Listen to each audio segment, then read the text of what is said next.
Second SLST নবম দশম এবং একাদশ দ্বাদশে ইডাব্লিউএস সার্টিফিকেট নিয়ে নতুন করে ঝড় উঠতে শুরু করেছে। অনেকেই অনেক প্রশ্ন, যেখানে গেজেটে ইডাব্লিউএস ছিল না সেখানে কি করে রিজার্ভেশন দেওয়া হতে পারে, এটা কতটা বৈধ বা সাংবিধানিক, বা সেখানে ইডাব্লিউএস সার্টিফিকেট যারা হোল্ডার আছে তারা সত্যি ওই ক্যাটাগরিতে যাওয়ার উপযুক্ত কিনা, বা অনেক ইন সার্ভিস টিচার কি করে ইডাব্লিউএস সার্টিফিকেট পেতে পারে, এ নিয়ে হাজারের প্রশ্ন। আমি আজকে সেটা নিয়ে একটু আলোচনা করব। পাশাপাশি আজকের বিশেষ করে গ্রুপ সি গ্রুপ ডি যারা এক্সাম দিয়েছিলে, আজকে ভিডিওটা একটু মনোযোগ দিয়ে শুনবে, তোমাদের কিন্তু কাজে লাগবে বা কাজে আসবে। কেন বলছি? আচ্ছা, গ্রুপ সি গ্রুপ ডিতে যে এক্সপিরিয়েন্সের যে 5 মার্কসটা আছে, সেখানে এটা কখন যোগ হবে, ইন্টারভিউ আগে না পরে, এ নিয়ে ফার্দার কোনো কোর্ট কেস হওয়ার কি সম্ভাবনা আছে এই এক্সপিরিয়েন্স মার্কস নিয়ে, আমি সেটা বলবো। এবং একটা বিষয়, এখানে সিমিলার ক্যাটাগরিতে নাকি, অর্থাৎ এখানে বিষয়টা এটাই বলছি যে গ্রুপ সির এক্সপিরিয়েন্সের মার্কস কি গ্রুপ ডিতে দেওয়া হতে পারে, বা পক্ষান্তরে গ্রুপ ডির এক্সপিরিয়েন্সের মার্কস কি গ্রুপ সি ক্যান্ডিডেট পেতে পারে, আমি সেটা নিয়ে আজকে বলছি। কাজে ভিডিওটা স্কিপ করো না, সবটা দেখো, চ্যানেলটা সাবস্ক্রাইব করে দিও বিভিন্ন সময় এসএসসি বা এসএলএসটি গুরুত্বপূর্ণ আপডেট পাওয়ার জন্য। আজকে প্রথম বলি, ইডাব্লিউএস ক্যাটাগরি নিয়ে একের পর এক কিন্তু বিষয়গুলো প্রকাশ্যে আসছে, বা এ নিয়ে আওয়াজ বা দাবি উঠছে। ইডাব্লিউএস প্রকৃত যারা পাওয়ার যোগ্য তারা কি আদৌ পেয়েছে, বা যারা ইডাব্লিউএস সার্টিফিকেট নিয়ে বসে আছে তারা কি আদৌ এই সার্টিফিকেট পাওয়ার যোগ্য, তারা সব কি ক্রাইটেরিয়া ফুলফিল করেছে। সেখানে অনেক যোগ্য শিক্ষক বা সেখানে অনেক 2016 শিক্ষকরা কি করে সেখানে ইডাব্লিউএস সার্টিফিকেট পেতে পারে। আসলে আগের সরকারের দুয়ারে সরকার ক্যাম্পের নামে কিন্তু সেখানে অনেক ব্যক্তি সেখানে ইডাব্লিউএস সার্টিফিকেট অনেকে পেয়েছে।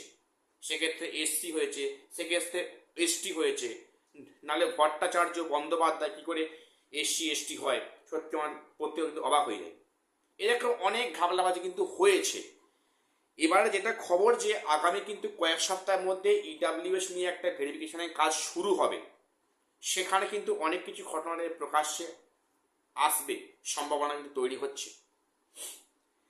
তো এবারে বলে রাখি, গ্রুপ সি আর গ্রুপ ডি এক্সপিরিয়েন্সের মার্কস যে 5 মার্কস অ্যালটেড আছে, সেই মার্কসটা কখন দেওয়া হবে, ইন্টারভিউ আগে না পরে, সেটা নিয়ে গেজেটে কি বলা আছে। পরিষ্কার কথা, গ্রুপ সি গ্রুপ ডি যা গেজেট পড়ে বুঝলাম, সেখানে পরিষ্কার লেখা আছে গ্রুপ সি গ্রুপ ডি ক্ষেত্রে কিন্তু এক্সপিরিয়েন্সের মার্কসটা অ্যাড করেই সেখানে ইন্টারভিউ লিস্টটা করা হবে, পরিষ্কার লেখা আছে। যেটা ক্লাস 9, 10 বা 11, 12 লেখা নেই।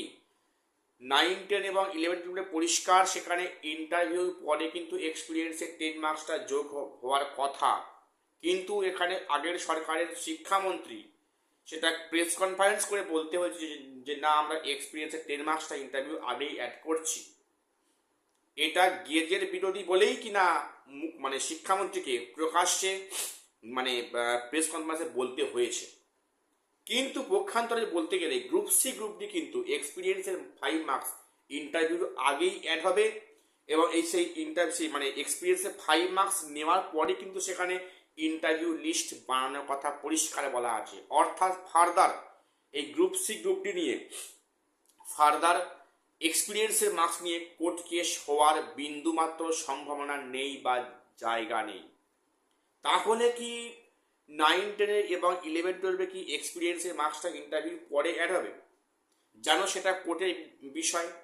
আর যেটা শিক্ষা বিষয়ক মামলা, সে নিয়ে কারো হেলদোল নেই, ও হচ্ছে হবে এখন এই বিষয়ে। কিন্তু গ্রুপ সি গ্রুপ ডি নিয়ে এক্সপিরিয়েন্সের মার্কস নিয়ে ফার্দার কোনো কিছু কোর্ট কেস হওয়ার বিন্দুমাত্র সম্ভাবনা আমি দেখছি না। এবং এটা কিন্তু পজিটিভলি ইন্টারভিউর পরে অ্যাড হবে, যেটা গেজেটে উল্লেখ আছে। যদি 10 মার্ক এই এক্সপিরিয়েন্সে 5 মার্কস যদি গেজেটে যদি ইন্টারভিউ আগে অ্যাড হতো, সেখানে মামলা হওয়ার কথা ছিল। কিন্তু এখানে পরিষ্কার গেজেট লেখা আছে যে এটা এই মার্কসটা কিন্তু ইন্টারভিউ আগেই অ্যাড করা হয়।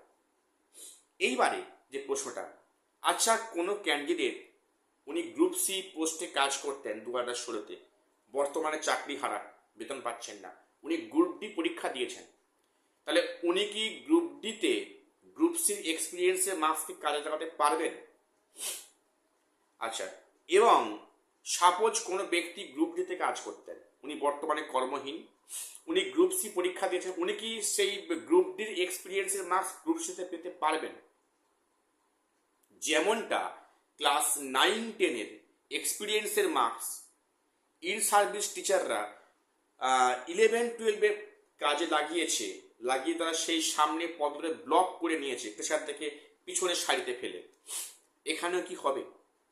প্রথম বলে রাখি যে এখানে যেটা পরিষ্কার উল্লেখ আছে একটা বিষয়, সিমিলার ক্যাটাগরিতে মিনস এখানে বলছে গ্রুপ সি গ্রুপ ডির ক্ষেত্রে এক্সপিরিয়েন্সের মার্কস কিন্তু যে গ্রুপ সির মার্কস গ্রুপ ডিতে হবে না এমনটা কিন্তু কোথাও লেখা নেই, বা গ্রুপ ডির মার্কস গ্রুপ সিতে হবে না। এখানে সিমিলার ক্যাটাগরিতে এক্সপিরিয়েন্সের মার্কস দেওয়া হবে। সিমিলার ক্যাটাগরিতে মিনস, যেটা আমি বুঝতে পেরেছি, সিমিলার ক্যাটাগরি মিনস একটা টিচিং একটা নন টিচিং, আই থিঙ্ক। কাজেই টিচিং এবং যে নন টিচিং এক্ষেত্রে কিন্তু এক্সপিরিয়েন্সের মার্কস কিন্তু সেখানে এবার কিন্তু কাজে লাগানো যাবে না। সাপোজ কোনো group C group D candidate যদি সে 9-10-এ পরীক্ষায় বসে, সে যেমন এক্সপিরিয়েন্সের মার্কস ইউজ করতে পারবে না। আবার পক্ষান্তরে বলতে গেলে মনে করো যে কোনো 9-10-এর কোনো ক্যান্ডিডেট সে যদি group C group D cut off clear করে, সে কিন্তু এক্সপিরিয়েন্সের মার্কস পাচ্ছে না, কারণ এখানে সিমিলার ক্যাটাগরিতে বলা হয়েছে। আবার অনেকে বলছেন যে না, সিমিলার ক্যাটাগরি মিনস গ্রুপ সির মার্কস অনলি গ্রুপ সিতে, গ্রুপ ডির মার্কস অনলি গ্রুপ ডিতে। সেখানে কিন্তু গ্রুপ সি গ্রুপ ডির এক্সপিরিয়েন্সের মার্কস অল্টারনেট করা যাবে না। এ বিষয়ে স্বচ্ছ কোনো আইডিয়া আমি এখনো পাইনি। তো যেটা আমার মনে হচ্ছে সিমিলার ক্যাটাগরি মানে হচ্ছে টিচিং এবং যেখানে নন টিচিং পোস্ট, সেক্ষেত্রে হতে পারে।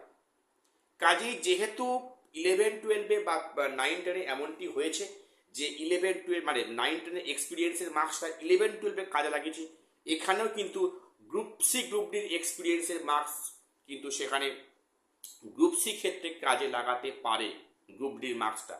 সেক্ষেত্রে যদি না হয় তাহলে হয়তো সেখানে আইনি পদক্ষেপ নেওয়া হতে পারে বা আইনি প্যাঁচ বাড়তে পারে, যে 11-12-এর টিচাররা যদি 9-10-এর মার্কস কাজে লাগিয়ে পেতে পারে, তাহলে গ্রুপ ডির এক্সপিরিয়েন্সের মার্কস কেন গ্রুপ সিতে কাজে লাগানো যাবে না, এই মর্মে। এখন দেখা যাক বিষয়টা কি হয়, এর নিয়ে অনেক তর্ক বিতর্ক আছে।